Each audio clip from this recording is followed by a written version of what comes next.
something for you. Stalker Angel? You never got a chance to read last night, so I thought you wanted to go over it before we submit it. I'd love to. I can't wait to see how it all turns out. Well, for all the drama last night with you-know-who, the rain and the thunder, it really got me thinking about the ending. You changed the ending again? I really think I nailed it this time. The hero, Malcolm, realizes he can never protect his heroine Rachel from Stalker Angel, so he has no choice but to Kill Stalker Angel? No. He kills Rachel. He grabs his knife, cuts her throat, drinks her blood, and forever they are one. That's disturbing. It's brilliant.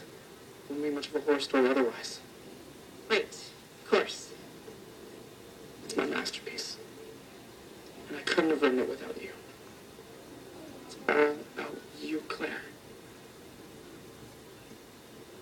Great. Just try not to kill me, okay? Fine. Don't I owe you a driving lesson? The hearse awaits. You sure that's a good idea? Don't be ridiculous. I'll be with you every step of the way. Lady.